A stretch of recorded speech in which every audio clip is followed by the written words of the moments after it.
6:45, back now on Today in AZ. The city of Peoria wants to make navigating its streets a little easier with Robo-Ride Medical. The autonomous shuttle aims to make getting around for medical patients a little easier. Yeah, the program finally getting a chance to launch after being postponed due to the pandemic. Joining us this morning is Kevin Burke, Peoria's Chief Financial Officer.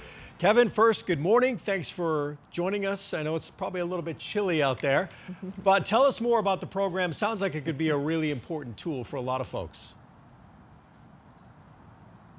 Good morning. Thanks for coming to Peoria. Yeah, this is going to be a really exciting program. You can see behind me, we've got two different autonomous vehicles that we'll be testing here in the city of Peoria. And the idea is really connecting particularly our senior population to the medical facilities that are in this area. So it's a really unique place because we have three different independent senior living facilities in this neighborhood, in this kind of campus area, and then over 100 different medical offices also within 2 miles of this, in this same neighborhood. And so these two vehicles will be picking them up and taking them to the doctor's offices in kind of a loop scenario, and doing that with autonomous technology. So this is driverless and completely electric, correct?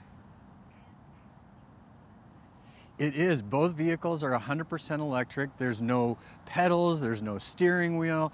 There is an attendant, so will always be someone on board that will help folks get in and out, as well as if there's any issues with the technology while they're driving, there's always an attendant present to help with those issues.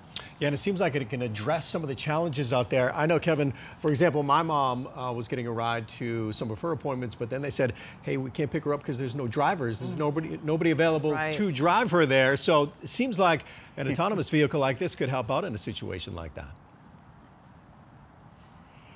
It really makes sense. I mean, obviously this is kind of where the future is going with the autonomous technology, but it also fits into what may be our different labor needs as we go into the future as well. But for us, this is a great opportunity to really get ahead of the curve, learn what the technology can do, learn how people respond to the technology. That's a big unknown going into it, is how comfortable are people with it. And so that'll be a part of it.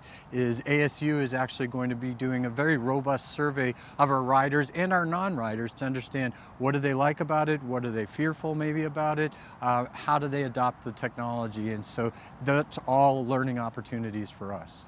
So Kevin, who qualifies for a ride, and how do they summon the shuttle to them when they need it?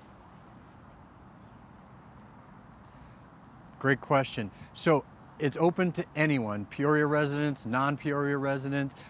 There is a loop. You can find it on our website. There's also an app, the Ride Beep app, that will tell you where the vehicle is and where it's going and where you can pick it up.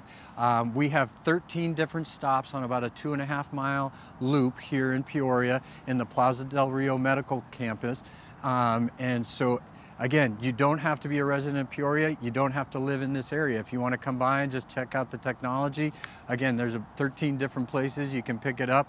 It takes about 45 minutes to do the entire loop, but you can just ride it in a loop and get back off where you started. All right. Kevin Burke, Peoria's Chief Financial Officer. And it's free. And it's free. Most important, my favorite price. Hey, Kevin, thanks so much for taking some time to join us this morning.